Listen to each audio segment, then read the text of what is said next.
जी, हम तो सुबह ही साफ सफाई वगैरह करके और वहाँ पर दरियाँ बिछा के किताबें रख करके जुमे की तैयारी में लगे हुए थे।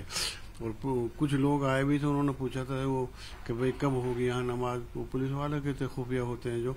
हमने बताया उनको कि भाई 1 बजे अजान होगी, 1:30 बजे जुमा खुतबा होता है और 2 बजे नमाज से हम फारिग हो जाते हैं। तो उन्होंने तो ये कहा कि हम आपकी सेफ्टी के लिए आए हैं, यहाँ पे आपकी हिफाजत के लिए आए हैं, आप आराम से करना। यही कहते रहते, हम भी खुश थे, भाई ठीक है। लेकिन आइन जब नमाज का टाइम हुआ, यानी 1 बजने वाला था, 1 बजने में 10 मिनट बाकी थे, तो एक सिक्योरिटी गार्ड आया। उन्होंने कहा जी अंदर जो है मीटिंग हो रही है और आपको याद किया है साहब ने, आप हमारे साथ चलिए। तो मैं ये आसिफ दरगाह शरीफ के हैं, बहुत जिम्मेदार ये हैं, ये कि हमारे मुअज्जिन मोहम्मद शाकिर और एक जो है और थे वसी साहब, ये हमारे जुड़े हुए हैं इस मस्जिद से। हम सब 4 बंदे अंदर गए, तो उन्होंने बिठा लिया हमें। बिठाने के बाद में उन्होंने थोड़ी देर खामोश रहे, पानी वगैरह लाए पिलाने के लिए। फिर उन्होंने हमसे यही कहा कि जी मस्जिद में नमाज कब होती है, हमने बताया टाइम। तो उन्होंने कहा कि अब आप मस्जिद में नमाज नहीं पढ़ेंगे। मैंने कहा आज जुमा है, तो जुमे के दिन तो नमाज होती है, बहुत ज़रूरी है, हम जुमा पढ़ेंगे। उनको नहीं, आप यहाँ जुमा नहीं पढ़ सकते। मैंने कहा कि भाई बाहर के लोगों को रोक देंगे, आपके गार्ड खड़े हुए हैं गेट पे, वो रोक ही देंगे। हम 4 बंदे हैं, 4 बंदों को पढ़ लेने दीजिए। तो उन्होंने कहा कि नहीं, आप भी नहीं पढ़ सकते। और कारण क्या बताया? मैंने कहा वजह के ऊपर से ऑर्डर आया है, बस इतना कहा उन्होंने। मैंने उनसे कहा भाई इतने दिन हो गए, बहुत सारी मस्जिदों में नमाज हो रही है, जो पुराना ठीक है तुम्हारा अंडर है यार किलोमीटर के अंडर 65 मस्जिदें हैं, जिनमें से 12 मस्जिदों में नमाज हो रही है। सन 47 में भी होती थी, बाद में भी होती आई, ये भी वही मस्जिद है, यहाँ नमाज कभी नहीं रोकी गई। और सब लोग जो है बहुत प्यार से सब रहते हैं हमसे तो कभी ऐसी बात हुई नहीं। तो इसको क्यों रोका जा रहा है? नुक जी हम तो मजबूर हैं, ऊपर से ऑर्डर आया, इसलिए आप इसमें नमाज नहीं पढ़ सकते। फिर हम क्या कह सकते थे, हम खामोश हो गए। हमने कहा थोड़ी देर के लिए 5-10 मिनट के लिए तो जाएं, वहाँ सफ़े वगैरह सब बिछी हुई हैं। नहीं, आप जा ही नहीं सकते। तो हम तो बिल्कुल सफ़े बिछी हुई थी और किताबें वगैरह सब रखी हुई थी, तैयारी थी नमाज की। ऐसे कैसे उनको हमने समेटा भी नहीं और हमको दूसरे गेट से बाहर भेज दिया गया वहाँ से। फिर हम वहाँ से सीधे, नमाज का टाइम तो ख़त्म हो गया था जुमे का, फिर हम यहाँ ईदगाह इस मस्जिद में आके हमने नमाज पढ़ी है। उसके बाद में ये इसको मैंने भेजा, दूसरे दिन गए थे, उसी दिन दूसरे दिन मैंने कहा मेरे अभी आप पर सर्जरी हुई आँख की, तो मेरी दवा तो वहीं रह गई, मुझे दर्द हो रहा है, मेरे दवा लेकर आओ। इनको भेजा। जो लोग दूर से प्यार मोहब्बत से सलाम करते थे, मोहब्बत से पेश आते थे, हाल चाल पूछते थे, यही था। बड़ा अच्छा माहौल तो कभी हमारी उनमें नहीं हुई। जब भी हमारा प्रोग्राम होता था ईद का, रमज़ान शरीफ के बाद रमज़ान में इफ्तार पार्टी होती हो, तो उनमें हम सबको शामिल करते थे बड़े प्यार से। वो लोग भी कोई भी प्रोग्राम करते थे हमें बुलाते थे, बहुत अच्छा माहौल था। एकदम ऐसे हो गए सब लोग अजनबी बन गए, बिल्कुल अजनबी बन गए हमसे। इमाम साहब बता रहे हैं कि भेजा तो इनको 10 मिनट वहाँ खड़ा रखा गेट पे। फिर ऊपर से इन्होंने फोन किया सीओ को कि दवाई लेनी है मौलवी साहब की, हूँ इमाम की। तो जब एक गार्ड भेजा इनके साथ में, जब मस्जिद में गए हैं, वहाँ से कमरा खोल के उसमें से ये दवा लेके आए हैं। फिर हम नहीं गए वहाँ पर, इज्जत ही नहीं किसी की, फिर क्या करें। इमाम साहब भावुक हो रहे हैं और इमाम साहब बता रहे हैं कि 76 से तो वो खुद इस मस्जिद में नमाज पढ़ रहे हैं। तो कारण आपको क्या लगा? एएसआई के अंडर तो हमेशा से आपको लग रहा है कि जो कंट्रोवर्सी पूरी अभी कुतुब मीनार के आसपास बनी हुई है, उससे मुझे ऐसा ही अंदाजा लग रहा है, उनके दबाव में आके इन्होंने सोचा कि कुतुब मीनार तो बंद कर नहीं सकते हैं, तो इसका ये कि इन्होंने यही सोचा होगा कि इस मस्जिद को ही बंद कर दिया जाए। बस यही मैंने अंदाजा लगाया, मैं कह नहीं सकते क्या। तो आपने किसी से बात करी? आप वक्फ बोर्ड के आप मेंबर भी हैं? हाँ, उसके बाद में हम जो है अमानतुल्लाह जो चेयरमैन है दिल्ली वक्फ बोर्ड के, वहाँ गए, उनको दरख्वास्त दी कि मस्जिद की नमाज बंद कर दी गई है। उन्होंने कहा ठीक है, हम पूरी कोशिश करेंगे मस्जिद में नमाज जारी रखी जाए, क्योंकि यहाँ तो हमेशा से ही होती आई है नमाज।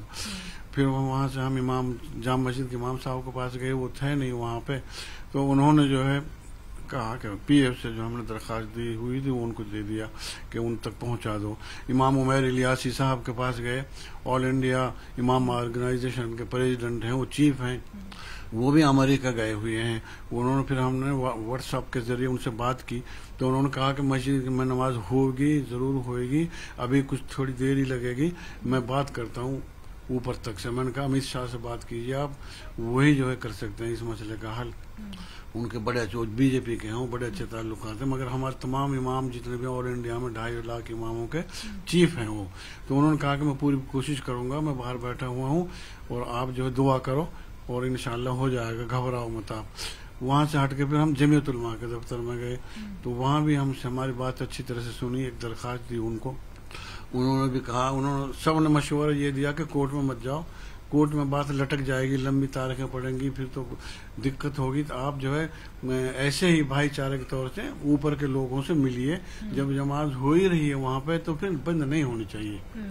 तो ये कोई वजह नहीं है। कितने लोग तकरीबन जाते होंगे नमाज पढ़ने के लिए? देखो जी, यहाँ मुस्लिम आबादी तो है नहीं, ये तो जंगल से सिर्फ कुतुब मीनार घूमने के लिए लोग आते हैं। तो कुछ तो मुस्लिम भी होते हैं घूमने वाले, तो वो पढ़ते हैं। बाकी आसपास से जो है ना कुछ लोग जो मुलाजिम किस्म के हैं वो आ जाते हैं, 70-80 के करीब आ जाते हैं हर जुमे को। बाकी नमाज में दिन में तो घूमने फिरने वाले ही आते हैं वहाँ पे। हम पढ़ते हैं, 4 बंदे हैं वहाँ, मैं हूँ, ये इमाम, ये नाइब इमाम है मोहम्मद शाकिर, और एक मुअज्जिन है मोहम्मद हाशिम, ये हम एक और हैं सफाई सुथराई करने वाले। 4 बंदे हम हर वक्त रहते हैं वहाँ पे। तो ईशा की नमाज के बाद में रात को 10 बजे करीब हम चले जाते हैं वहाँ से, क्योंकि वो बंद हो जाती है कुतुब मीनार। तो अभी आपका ऑफिस वगैरह सब कुछ बंद है वहाँ? अब तो सब कुछ बंद है। मस्जिद को ऐसे ही छोड़ के आए, हमें कुछ पता नहीं वो सफ़ें बिछी हुई हैं या नहीं बिछी हुई हैं, वो हम गए ही नहीं उसके बाद में। देखिए, वहाँ रेगुलर नमाज होती है और ये 46 साल से यही इमाम है वहाँ। उससे पहले उनके फादर थे और 1920 में एक रिकॉर्ड है, नोटिफिकेशन है, उसमें इसका जिक्र किया गया है कि यहाँ पर ये मस्जिद आबाद है। 1920 से लेकर आज तक यहाँ पर नमाज रेगुलर होती चली आई है और अब अचानक 1 हफ्ता पहले, 10 दिन पहले इन्होंने नमाज वहाँ बंद कर दी। तो हमने इनको चिट्ठियाँ लिखी हैं कि भाई यहाँ इतने सालों से नमाज होती आई है, आप उसको नमाज होने दें, नया विवाद क्यों क्रिएट कर रहे हो? क्या कारण लग रहा है आपको? अब ये सब पॉलिटिकल इशू हैं ये, और ये सब सारी चीज़ों को कहीं ना कहीं ये ख़त्म करना चाहते हैं। जहाँ लोगों का ध्यान जो है महंगाई पर से, बेरोज़गारी पर से, लोग आज परेशान हैं महंगाई से, बेरोज़गारी से, आज लोगों को इलाज नहीं मिल पा रहा है, एजुकेशन नहीं मिल पा रही, लोग इन चीज़ों से परेशान हैं, पेट्रोल के दाम से परेशान हैं। तो उन तमाम चीज़ों से लोगों का ध्यान भटकाकर मस्जिदों और मंदिरों में ये लोगों का ध्यान लगाना चाहते हैं। तो मुझे नहीं लगता कि ये ठीक है। तो अगर कोई इतने सालों से वहाँ नमाज होती चली, अब नया विवाद कहाँ से आ गया है? जी, आज क्योंकि मामला कुतुब मीनार को लेकर कोर्ट में भी है, एक जो एएसआई की तरफ से जवाब वहाँ पर दाखिल किया गया, उसमें बताया गया कि 1914 का अधिनियम है कि जब सेंट्रल गवर्नमेंट के अंडर कोई मॉन्यूमेंट आ जाता है तो वैसा ही उसका स्टेटस को मेंटेन करना है। तो कुतुब मीनार और उसके प्रेमिसेस को लेकर एएसआई ने जवाब दाखिल किया है कि जब कुतुब मीनार और उसके आसपास का एरिया उन्होंने लिया था तब वहां पर कोई भी कम्युनिटी किसी भी तरीके की प्रेयर नहीं करती थी। तो इस पर आपका क्या कहना है? 1920 में ये एक रिकॉर्ड है, उस वक्त सर्वे हुआ होगा, सर्वे पूरे तमाम जितने भी मोनूमेंट हैं, तमाम मोनूमेंट का सर्वे हुआ था। 1920 का एक डॉक्यूमेंट्स है जिसमें ये है कि यहाँ नमाज होती थी और मस्जिद आबाद थी और तब से लेकर आज तक नमाज होती चली आई है। और अगर आप ये कह रहे हैं 1914, तो 1914 के बाद नमाज कैसी हुई? हमने तो बहुत बार इनको लिखा कि जो इमाम जो वहाँ पे लोग नमाज पढ़ते हैं उनको आप जो है नमाज पढ़ने दें, उनसे पैसा ना लें, किराया ना लें। तो ये सारी चीज़ें ख़तो किताबत इनसे होती चली आई है। हमने बहुत बार कहा कि वहाँ बिजली का मीटर नहीं है, उसके लिए एनओसी दे दें, वहाँ लोग परेशान। तो इस तरह की चीज़ें हमारे पास बहुत सारे सबूत हैं, जो वक्त आने पर हम सारे सबूत इनको दिखाएंगे। लेकिन हम इसको विवाद नहीं बनाना चाहते, हम इसको कोई इशू नहीं बनाना चाहते। ये तो एक डिपार्टमेंट का दूसरे डिपार्टमेंट से मसला है कि दिल्ली वक्फ बोर्ड भी सरकारी डिपार्टमेंट है, आर्कियोलॉजिकल सर्वे भी सरकारी डिपार्टमेंट है, दोनों सरकार के आपसी मसले हैं। लेकिन ये पॉलिटिकल इशू नहीं होना चाहिए। और आज लोग जो है महंगाई से परेशान हैं, आज लोग बेरोजगारी से परेशान हैं और इन तमाम चीज़ों को क्रिएट करके और लोगों को ये तकलीफ दे रहे हैं, ये अच्छा नहीं है। ठीक है, एएसआई का ही एक जवाब ये भी है कि कोई भी लिविंग मॉन्यूमेंट जो होता है वहाँ पर किसी भी तरीके की पूजा अर्चना का अधिकार नहीं है। लेकिन अब ये वो तो हो रही थी ना वहाँ पर, तो पहले से नया तो कुछ है नहीं। जब 46 साल से यही इमाम है और इनको 46 साल से हम वहाँ बाकायदा वजीफा देते चले आए हैं, मौजन है उसको वजीफा देते चले आए हैं। तो अब ये नया विवाद कैसे हो गया है, रोकना था टाइमिंग तो पर सवाल उठा रहे हैं। बिल्कुल टाइमिंग पर है 100%।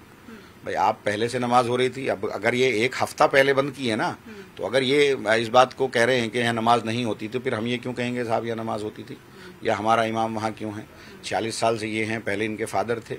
1956 में तो दिल्ली वक्फ बोर्ड ने पहली बार इसको गजट किया था, 70 के गजट नोटिफिकेशन में है, बाकायदा मस्जिद है। और हमने इनसे खतो किताबत करते चला, इन्होंने कभी ये नहीं कहा कि यहाँ नमाज नहीं होती, लेकिन आज अचानक कह रहे हैं ये। तो अच्छा, इमाम भी आरोप लगा रहे हैं, वो कह रहे हैं कि मेरा अंदाजा है कि जिस तरीके से जो प्रोटेस्ट वगैरह वहाँ हो रहे थे, या अलग अलग राइट विंग के जो वहाँ पर आ रहे थे पूजा अर्चना, कह रहे हैं उनके दबाव में ये शायद फैसला लिया गया। कुछ बजरंग दल के लोग वहाँ जमा हुए थे, उन्होंने वहाँ नारेबाजी की, प्रोटेस्ट किया, कहा कि हम जो है मंगल के दिन यहाँ हनुमान चालीसा करेंगे। तो शायद उनके दबाव में अगर वो हनुमान चालीसा अंदर करना चाहते हैं किसी जगह पर, तो वो उनका वो आर्कोलॉजिकल सर्वे ऑफ इंडिया देखे, हमें तो कोई एतराज़ नहीं है। हमें तो ये एतराज़ है कि भाई हमारी जो मस्जिद जहाँ नमाज होती थी, आप अगर उसमें नमाज पढ़ने से रोकोगे तो उस पर एतराज़ है, बाकी कहाँ क्या हो हमें उससे मतलब नहीं है। तो दिल्ली वक्फ बोर्ड टच में है एएसआई के इस मामले में? बिल्कुल, हमने 3 चिट्ठियाँ भी लिखी हैं उनको, और उसमें हम जो भी लीगल होगा उसमें हम वो करेंगे।